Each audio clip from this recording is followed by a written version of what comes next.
Everyone, it's me, Amaya's Playtime, and we're back with Winter according to Humphrey. So last time we left off, they had Miss Lark came in, and we know that she's scared of animals, and they're doing a winter program. Okay, I'm making sure I didn't draw the book. Turn 2, Singing Snowflakes. After recess, my friends wanted to talk all about the winter program. Miss Brisbane, on the other part, wanted to talk about science. I'll tell you what, she said. Since you'll be singing about snowflakes, let's talk about them. It just says that snowflakes are so interesting. I found out that snowflakes are little crystals of ice. Each snowflake has 6 sides. Snow forms in clouds when the temperature is below freezing. No 2 snowflakes are ever the same. Ice crystals form around tiny bits of dirt. What? Can you believe a beautiful snowflake starts off with a piece of dirt? I can't. As they get heavier, the snowflakes fall towards the ground. So that's what our facts about snowflakes that we learned. If we're lucky, we'll get to do a science experiment with real snow, said Miss Brisbane. Sorry. What else can we do with snow? Ooh, I love to go sledding, Sophie said. We live on a hill, and last year it snowed and all the kids in the neighborhood sledded all day. The hill was bumpy and we bounced all the way down. And then my cousin came over, some of my friends, and my mom made chili and popcorn too. And then the next day, Sophie paused for breath.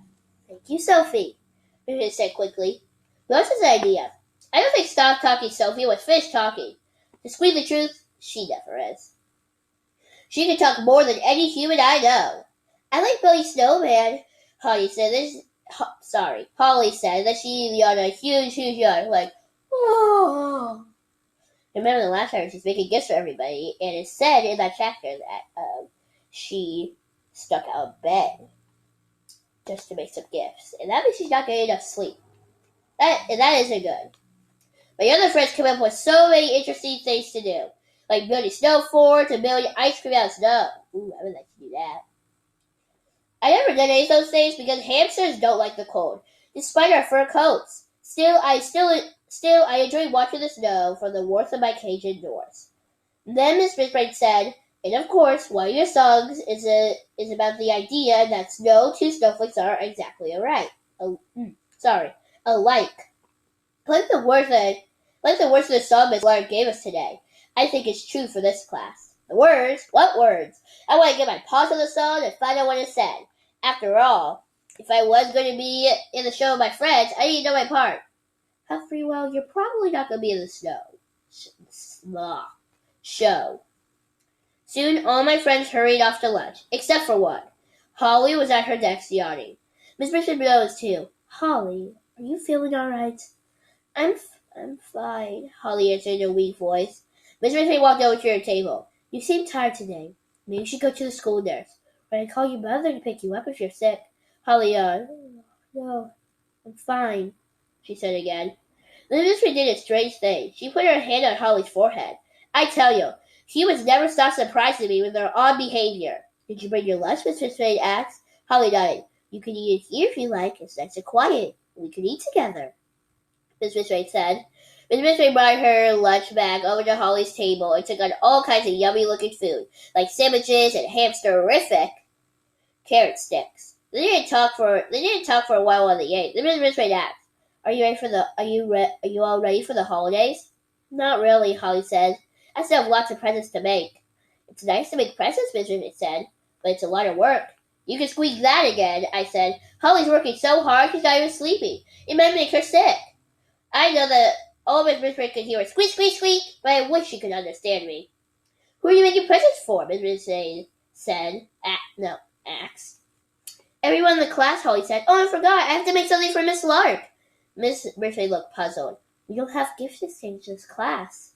I know, Holly said, but I figured it out. I'm going to deliver them outside of class. Miss Brisbane chewed a bite of her sandwich and then said, That's nice of you, but why do you want to do this? I love to make things.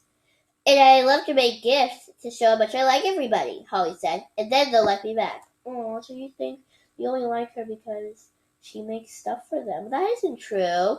People should like you for who you are, not because you make gifts for people. Miss Ray did something I'd never seen her do very often. She frowned. Holly, your classmates like you for who you are, she said. You don't need to give people presents to make them like you. You know that, don't you? I was so glad to hear my teacher squeak up. That's right, agreed. Holly thought for a moment. I guess they do. It's important to get enough sleep, Holly, Miss Ray said. You don't want to get sick for the holidays. It's amazing. Even if she didn't understand what I said, Miss Ray seemed to know what I was thinking. I guess that's what makes her such a great teacher. Holly yawned again. Miss Ray and Holly chatted a little more while they finished lunch. Then my teacher said, why don't you put your head on your table and rest while the others come back? Shouldn't I work on making my presents instead? Holly asked. I brought some of my projects with me. Miss Ray shook her head. No, Holly. Please drop the idea of making presents for everyone. Put your head down and rest. I mean, I would say that too if I was the teacher. Like, no, not making gifts right now because you aren't even getting enough sleep. Holly agreed, and soon she was fast asleep. Of course, Holly woke up when her friends came back into the class. Maybe she didn't wake up all the way, though.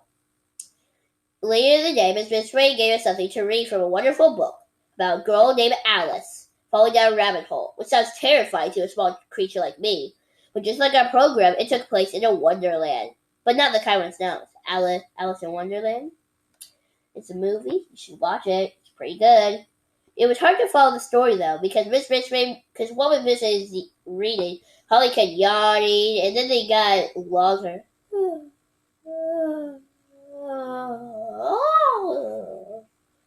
Then there was something funny. Once Holly began yawning, all the other humans in the room began to yawn. Even I started to yawn, and I'm not a human. Remember, Humphrey's the one telling the story. The hamster, he's the one telling the story.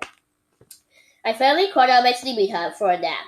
I was only sorry that Holly couldn't fit there, too. Do you remember the time I got snowed in? I asked my neighbor that night when the school was empty. Boing, boing, I replied. It doesn't seem that long ago, I said. In fact, it was earlier this year. But it happened so much happened then, and now winter's back. Boing! Og sounded surprised. I wonder if it'll snow again. I wonder what a wonderland looks like. I wonder what a snowflake song is like. I squeaked.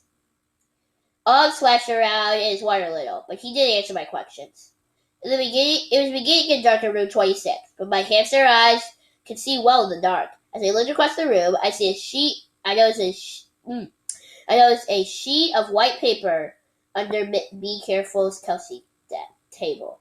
I wonder, I squeaked. Og, do you think it's a copy of the Snowflake song? Og splashed a little louder. I was thinking about opening my lock that doesn't lock on my cage and trying to read the paper when Otto started to whistle. I'm not sure how he did that, but because I couldn't see his mouth under his floppy mustache. Otto is the janitor of the school. I like it, he says. Oh wait, no, I think I skipped a page. Yep, I did. Sorry. Then I heard a familiar rattle coming from the hall outside the classroom. The first time I heard that rattling, I thought a ghost was coming. But now I knew it was only Otto coming to clean.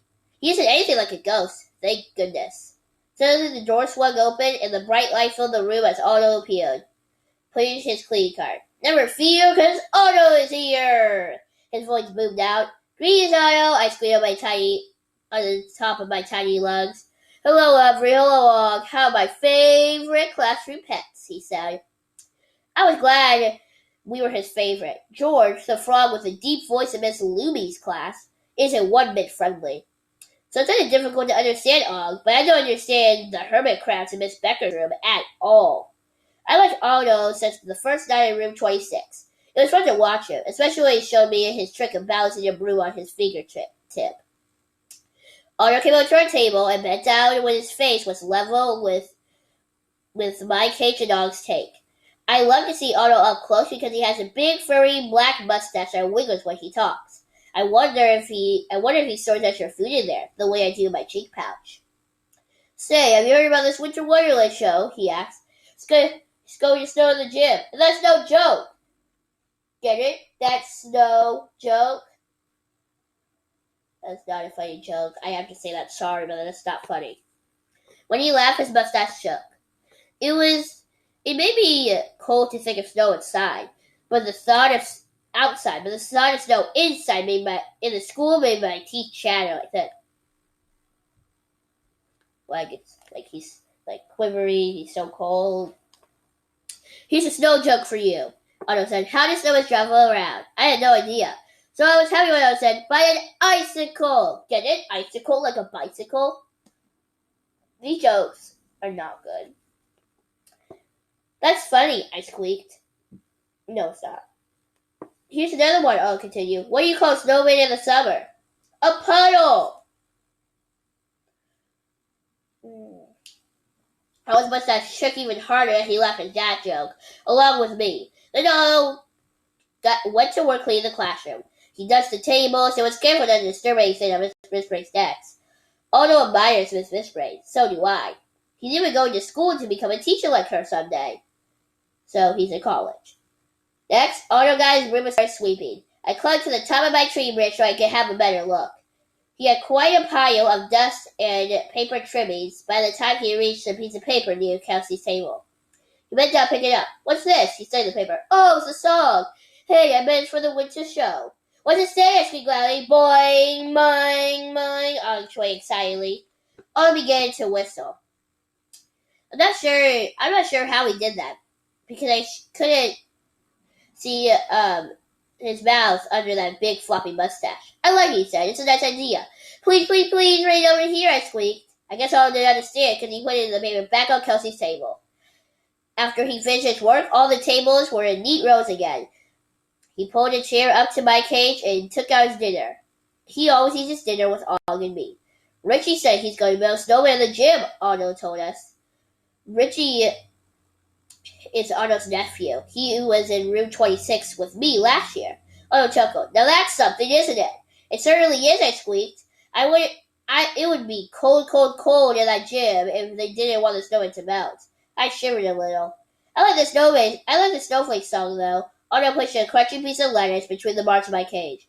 Sing it to us, Otto, I squeaked.